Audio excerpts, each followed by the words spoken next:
this conversation as we move forward. Callum, over to you. Pleasure. Thank you very much. Can everyone hear me? All right, thanks for joining us. We have a great panel today with, I think when we were talking, we represent the whole AI stack. So I'll let the panelists introduce themselves a little bit, talk about where they sit in the stack and sort of what excites them there. Keith, should we start with you? Hi, I'm Keith Witek, COO of Tenstorrent. So where we are in the stack is intellectual property, chips and chiplets, boards, boxes, think car computers and data center boxes with software on top of it. Hey guys, this is Linda Shen. I'm the head of international business for MiniMax. And MiniMax is Asia's largest large language model company, both by revenue as well as valuation. We're at $3 billion valuation mark and on track to reach $100 million revenue this year. That put us one of the largest players globally as well. And where we sit in the stack, actually we cover both the foundation model as well as the applications sitting on top of it. So for the foundation model, we have open platform for developers. And for the applications, we do 2 key applications ourselves, which I can talk about later. Good to have everybody here. Thanks, everybody. My name is Tim Hwang. I'm the founder and CEO of a company called FiscalNote. FiscalNote, we are the largest legal AI company in the United States. We are listed on the New York Stock Exchange and currently service about 5,000 global customers ranging from government agencies to law firms to corporations. The company's been around for about 10 years or so, and we've been investing in legal AI and the legal and regulatory space for quite a bit now. Hi, everyone. This is Jianfeng Lu. I'm co-founder and chairman of WIZ.AI.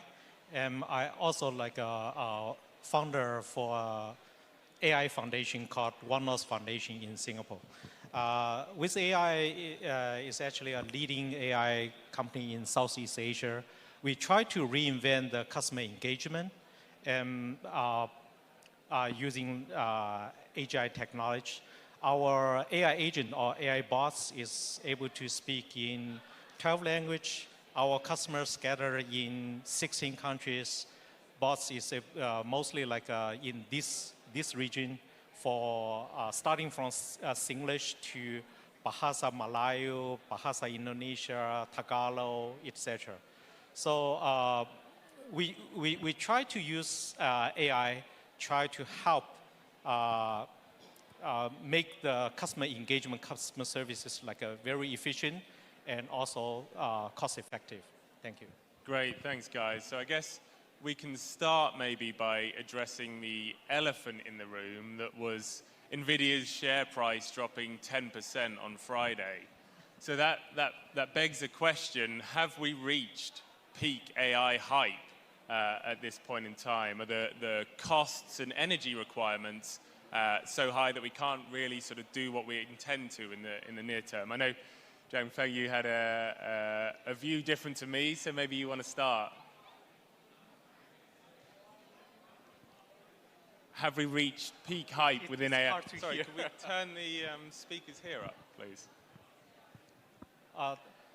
Actually, like AI, I think like this, everybody is talking about AI. Everybody is talking about LLM. And I think like right now, when people started to using AI, try to implement the real life applications, I think people find a lot of issues. Number one issue is the responding time. Usually like using ChatGPT, everybody say, it's pretty good. But in real life business application, if you are using large language model, try to complete some tasks, usually the response time maybe like take 20 seconds or even like 30 seconds. For example, like we are considering adopting the latest technology into our AI bot. But over the phone, if you need to wait 20 seconds, come on, my customer will just hang up. So this is like one of the difficulties like people encountering recently. And another thing is like a hallucination. today, mostly like the best application usually like a copilots, which human beings make decision. And another part is, hallucination as creation or like as innovation. Then like everybody is like enjoy the novels or photos created by large language model. But talking about serious business application, if someone asking the large language model, do I have a financial investment product with return of 300% annually? Well, maybe in the very beginning say no, but like after you several times, you definitely say yes with some product name. So this is not acceptable for serious business applications. So we're still like fighting for that. And I think because of these difficulties, people feel maybe AGI still on the way, not coming yet. And large language models still like keep evolving. Maybe several years later, we can have a better for their part. So I think because of all these reasons, then we see people from the hype getting to the earth. Not like in the valley, but maybe getting to the earth. Yeah. And maybe on that then, sort of Linda, within your space, so getting access to compute to run these models is quite a challenge. Do you see that as sort of I wouldn't say a newer player, but a more nascent player in the field? Is that an issue for you guys, or how are you seeing that? So actually, let me answer your first question first, right? From our vantage point, we don't think this is the hype at the height of the hype. It's actually just the beginning. Let me share with you the stats we are seeing. So last year, we spent more than $200 million on compute. And this year, our compute resources is tripling quarter by quarter. So it's growing super fast. And we are seeing a lot of users are using our underlying foundational model. And as a startup, although we have a lot of cash, right, but we are fighting for compute resources with a lot of the large guys. So that's why we are using various of creative ways and strategic alliances to secure compute resources. And Malaysia in this whole race to compute is actually going to play a very important role. So let me just stop here because if I continue, there's a lot of a trade secret involved. So let me put it that way. So then Keith, maybe you can sort of delve into that missing layer of how do we get more hardware? How does the hardware get sort of more useful, or how do we get more juice out of it? Yeah, I think that there needs to be more sandbox experimentation in the industry, kind of disrupting the status quo. We're starting to see that now. We've seen that historically in other markets in the past, software, DRAM, equipment and semiconductors, foundry, CAD tools.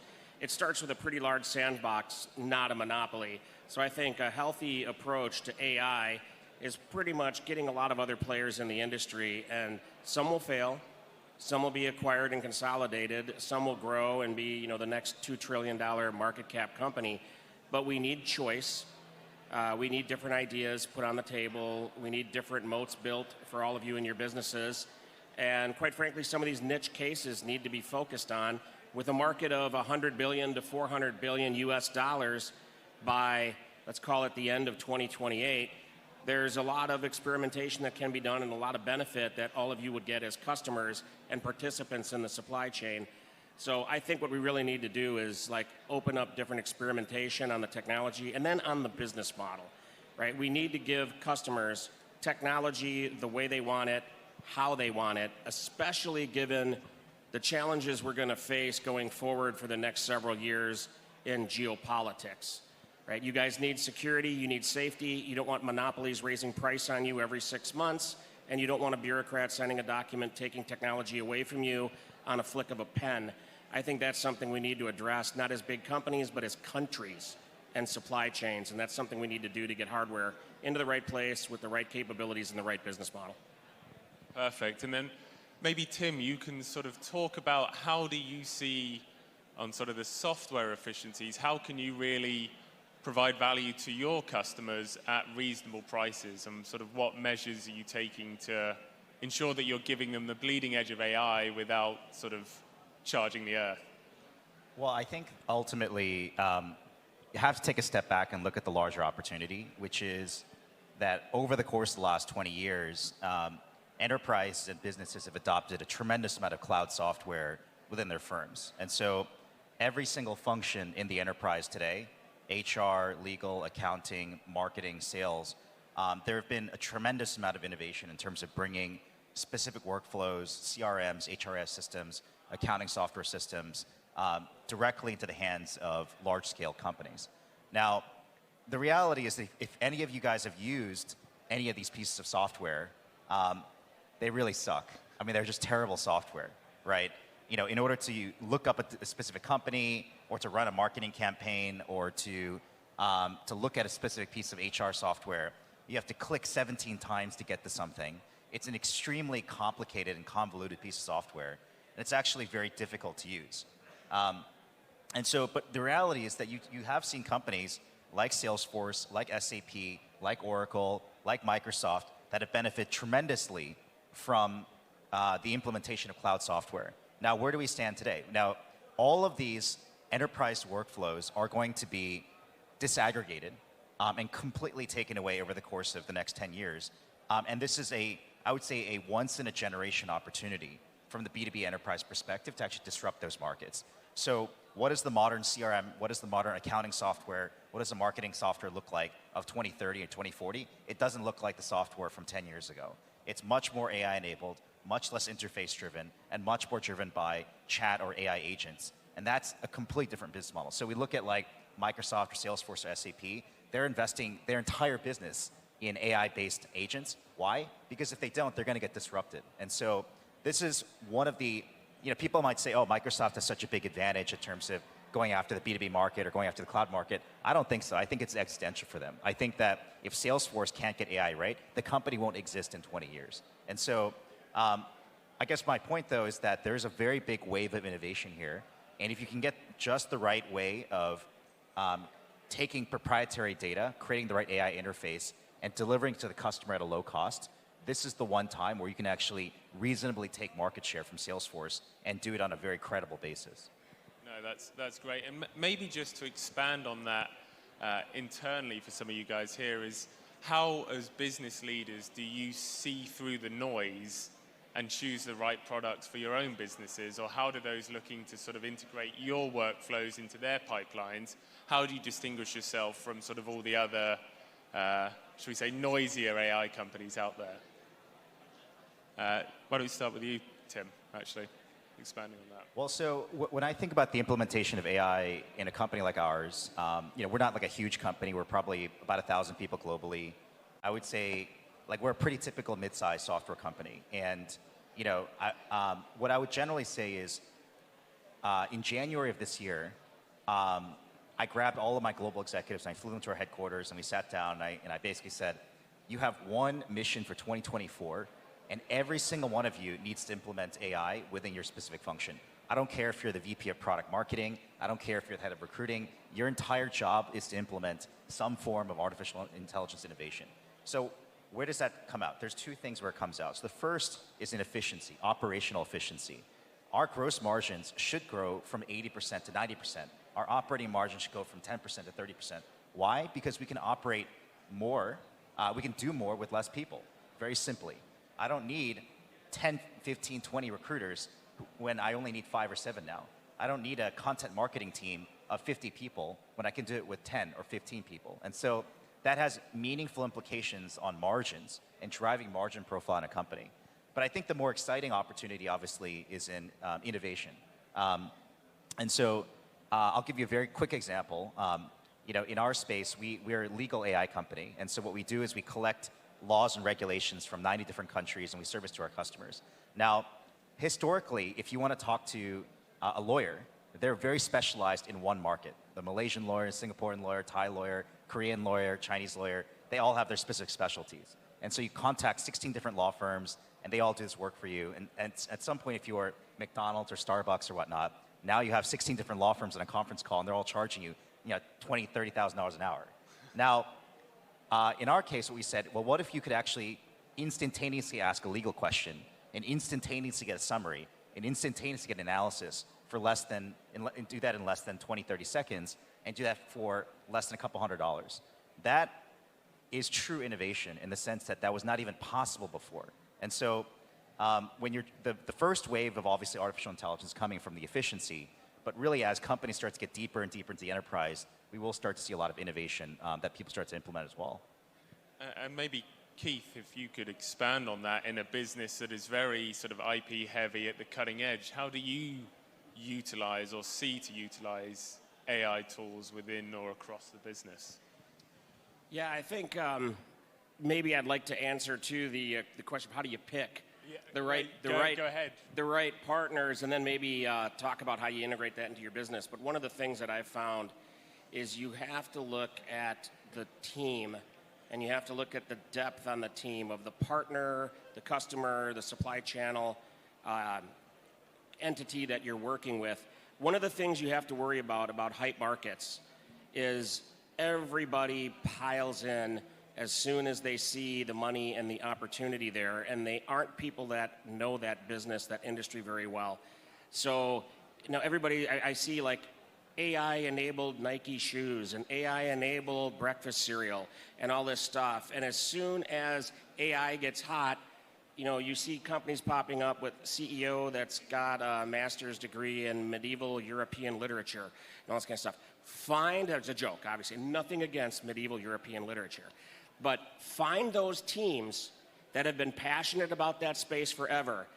Don't pick a firm that's in SaaS or quantum compute or AI or CRISPR-Cas9 in pharmaceuticals when they haven't done it for 30 years, 40 years of their career and haven't assembled a team around them that have been passionate about this for a very long time. So find those people who've won the Super Bowl in that industry 85 times, and that's the company that's likely to win the Super Bowl 85 more times. It's not a guarantee.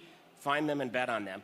And then once you find that, invest very heavily in those partners, invest very heavily in that supply chain, embed it in your business partner, especially in a business like AI. There's so much opportunity and success that can go around. And success is one of those things like freedom, love, happiness. It can be destroyed to zero, or it can be launched to infinity with people that are working together to improve it and enhance it. Success, wealth, it can be created, and to do that, the ecosystem needs to work together. All the people on this stage need to work together so that we all have profitable businesses and all our technology works well with each other. Malaysia needs to do that in the global ecosystem. If you do that, you're on the path to success. Just pick your partners wisely. Great answer. Linda, how do you differentiate yourself as one of those partners? Because I know you guys want to be sort of the central foundational model in Asia. How have you assembled the team, and maybe you can answer some of those questions? Yeah. So we're not the teenagers, but hopefully we are the AI native company Keith was describing about.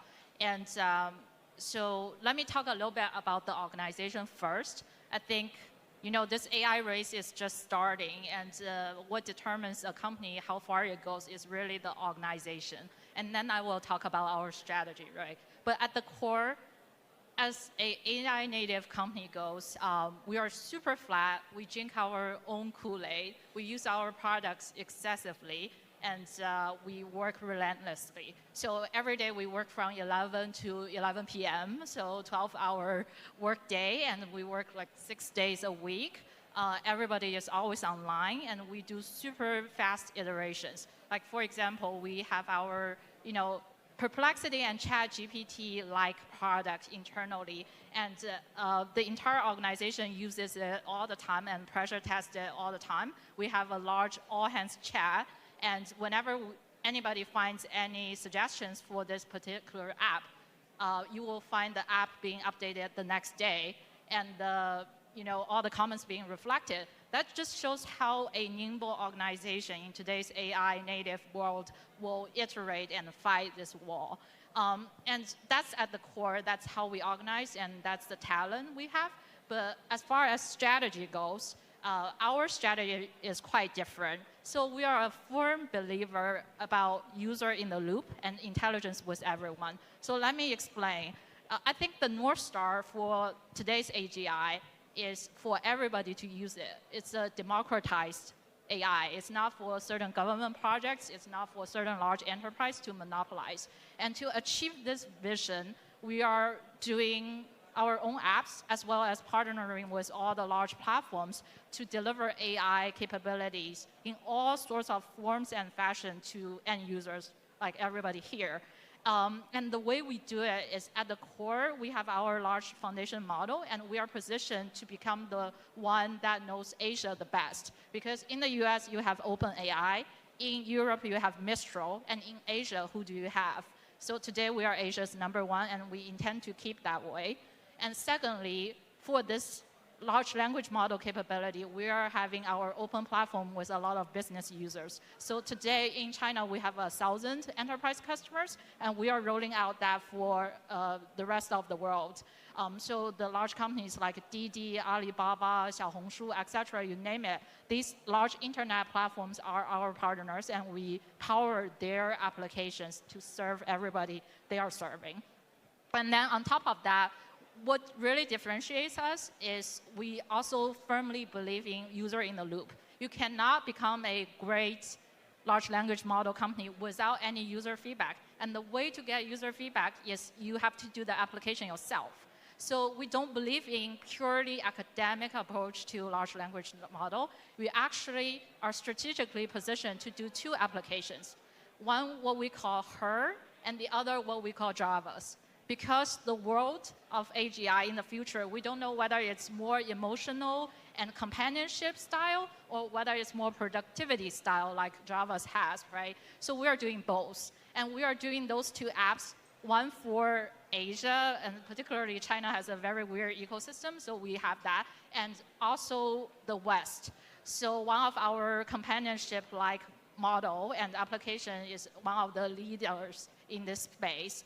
And we intend to gather more user feedback through our own applications to fast iterate our large language model. So that's our strategy in general, but the strategy is nothing without how the organization and the talent are organized.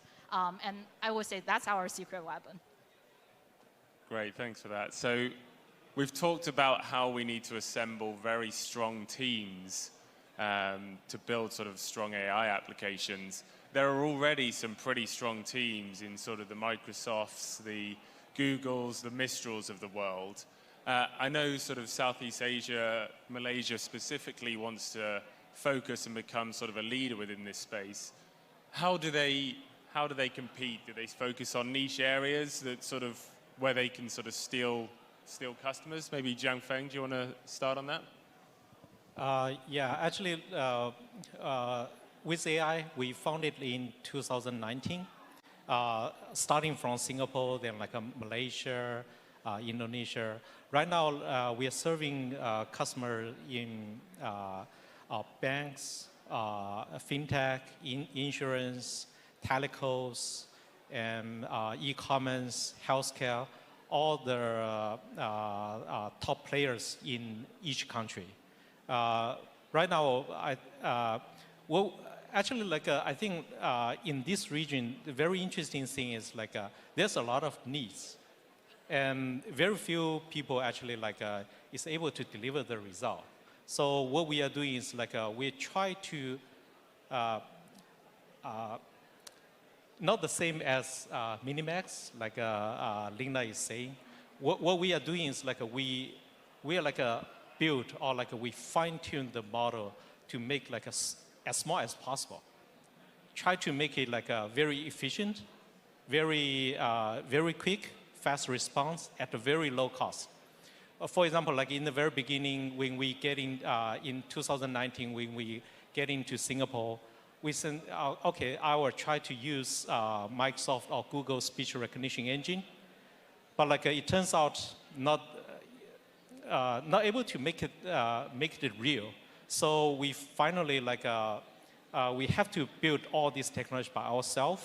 So use at that time it's still deep learning technology.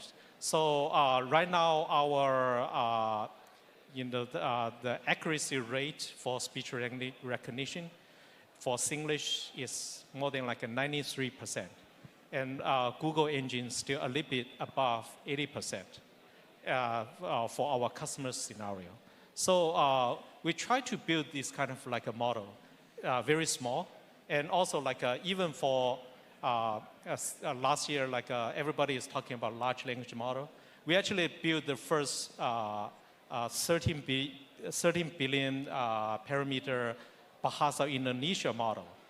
But later, like we didn't do any press release because we focus on building the applications. And we try to make the model as small as possible. You know, even for TTS, text-to-speech, I know like MiniMax is also doing this. But what we are doing is like we try to build the model even like on top of CPU. So that, you know, for the, our bot is able to respond to customers like queries within 1 second. So that's like what we are doing. That's like the way we try to do, yeah. So what you're saying is focus on the applications that matter to the local ecosystems and then work back from there. Yeah, focus on application and also focus on end-to-end service. You know, sometimes like a lot of people think, well, AI is going to replace human being.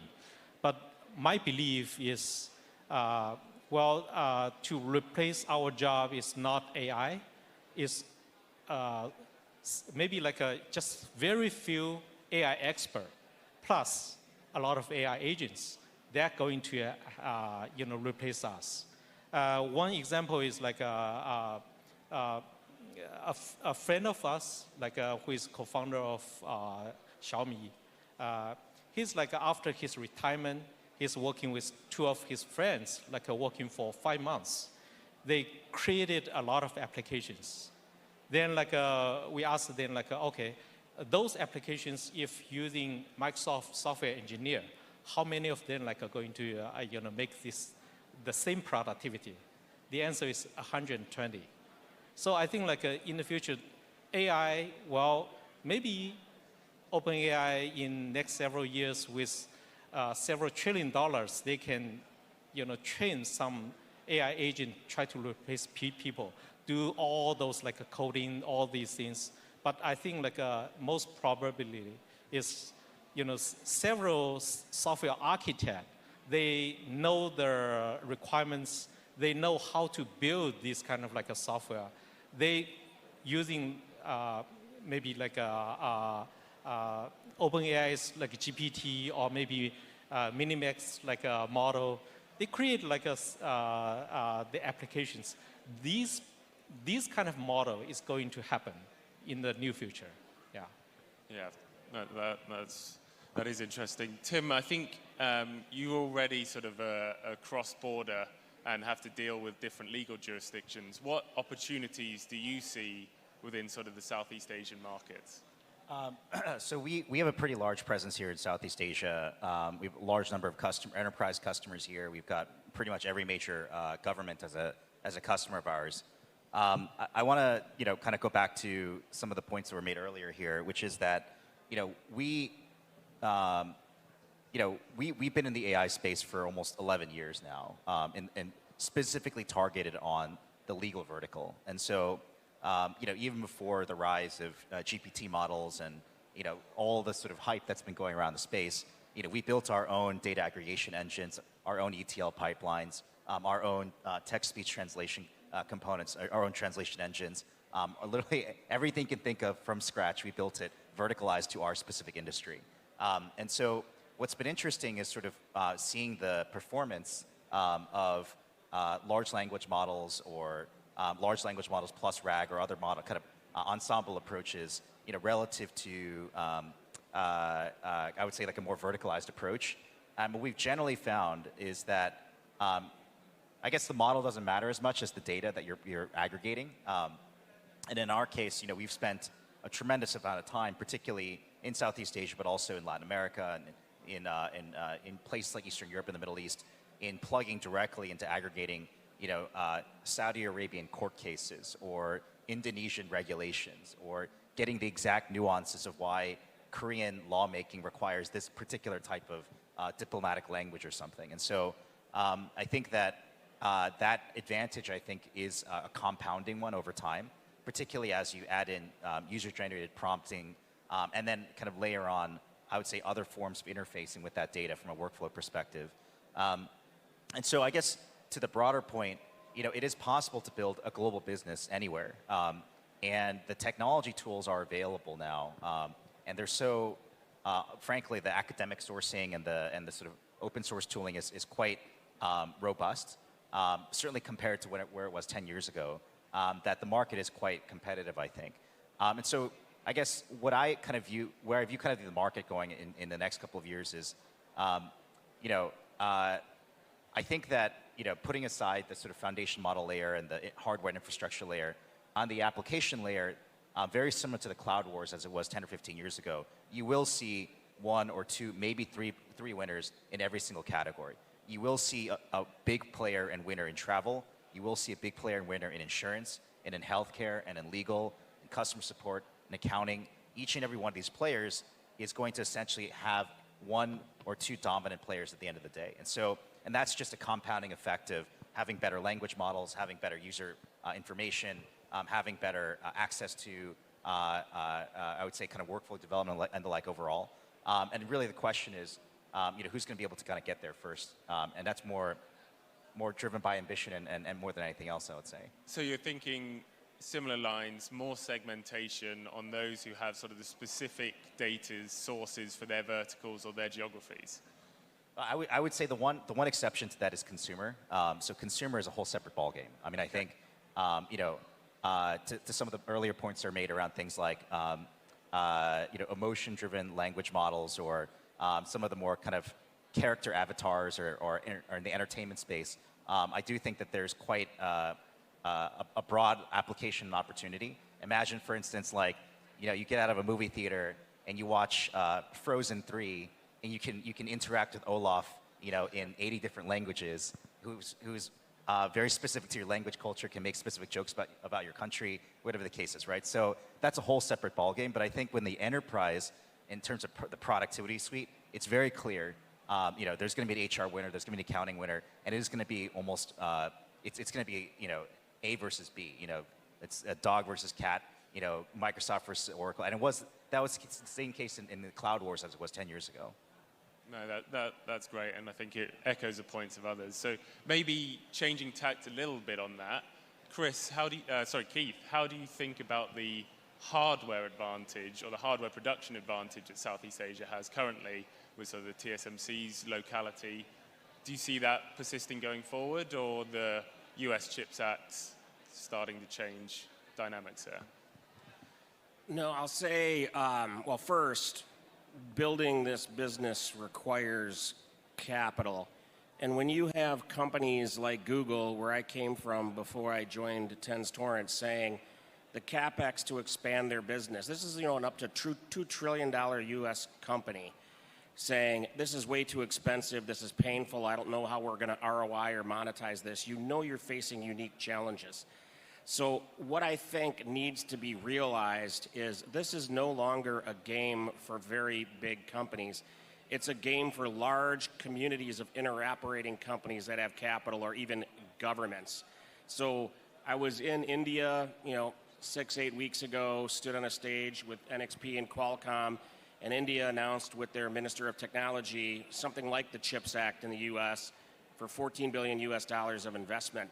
You've got Japan putting estimated $14 to $16 billion into Rapidus, which will eventually be a $46 billion or so investment, and they're putting even more money behind that Tenstorrent is involved in to get the ecosystem in Japan that they need. US is at $52 billion. China has been doing this for decades with some success.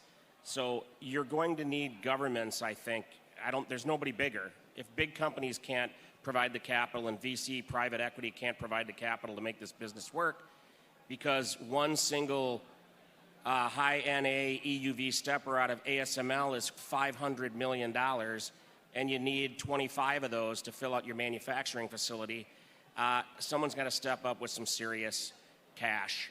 So we definitely need that to drive the ecosystem. And what I'll tell you is if countries can get that capital, whether it's the UAE or India, Japan, Israel, Singapore, Malaysia, the company that can provide that cash is a prerequisite, but Malaysia has something going for it. They're very, very neutral in a messy geopolitical situation. So the right capital here, along with skilled people that are helping each other to build out an ecosystem in that kind of a geopolitical environment, is a very, very strategically important benefit that Malaysia has going for it. I like to think about countries and regions and companies in terms of their superpower. The superpower of Malaysia, in my opinion, is geopolitical neutrality and a great geopolitical location to make a tremendous amount of money if they make a couple of decisions correctly over the next 5 years. Yeah, that's what we at GP Bullhound sort of echoes why we wanted to sort of expand our presence here. So we've only got 5 minutes left, so maybe let's do some sort of quicker questions. For the founders at the end, if you were to start your businesses today with the AI tools available to you, would you have done anything differently? If start with today, then I think like I will start very small and focus on the application. Just like recently what we are doing is like we try to focus on build AGI applications for local people, for local applications, so that we are able to deliver this. If anyone like interested like in WIZ.AI's technology, yeah, just go there. We like have a booth there. So you can listen our demo. You're in both the TalkBot, which you listen like just like a human being. And we actually help to, for one customer in Indonesia, we actually help them to complete more than 1 million conversations within 1 hour. So super interesting like applications, and we also having large language model applications as well. And this is specifically for you, business like in this region. Yeah, thanks. No, that's a great answer. Tim, do you have anything different there? I would say I would use a lot less people, and when it comes to engineering or sales and marketing, actually just automate a lot more. So very practically, things like QA testing and application development, or content marketing, or sales operations, or legal and audit. I mean, or probably HR and recruiting. I think every tool that is available out there, I would use them today, and I would shrink my operating expenses down to as minimal as possible and just get as profitable and capital efficient as possible. No, that's. I heard a really good point recently of business in a box. Everyone thinks that, AI is currently benefiting the large tech firms, but soon it will mean that anyone can start a business without the large sort of organization behind them. They just have AI doing the other parts. So maybe that's the future. And on that note, should we just wrap up? Keith, what are your predictions for 2024 within AI?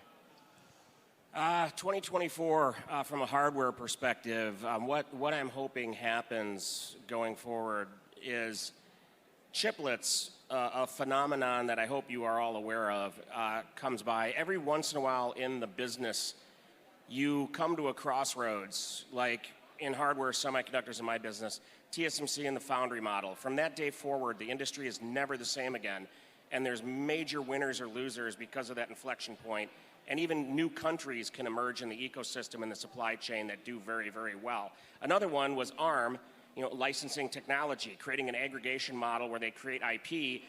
Companies like NVIDIA, Qualcomm, others may not exist today without the foundry business model and CPU licensing that was created by ARM and others.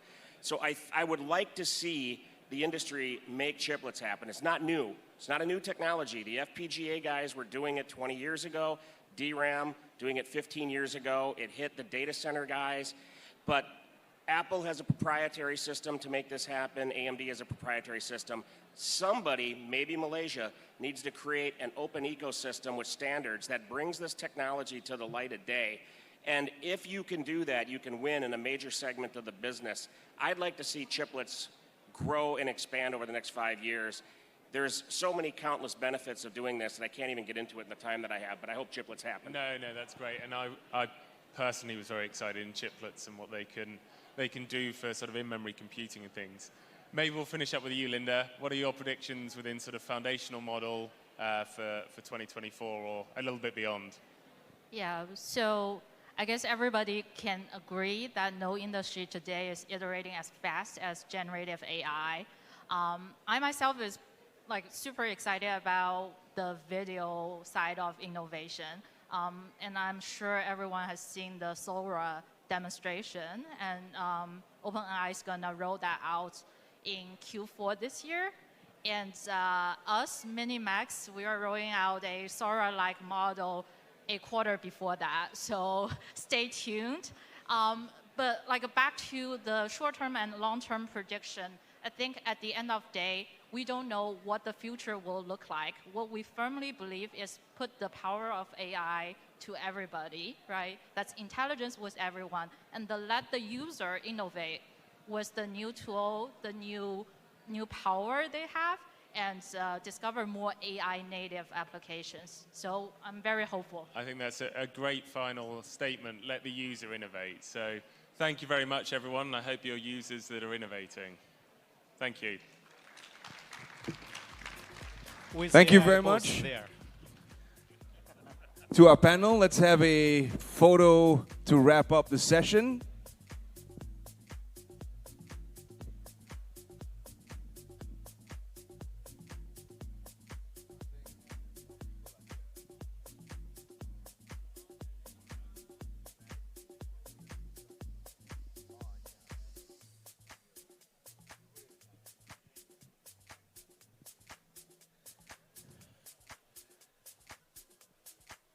And we'll have our final session in just 10 minutes from now. This will be focusing on the evolution of smart cities. As we'll be taking you through that conversation in just a short minute, we invite all our speakers to kindly be on standby for the final session. Thank you.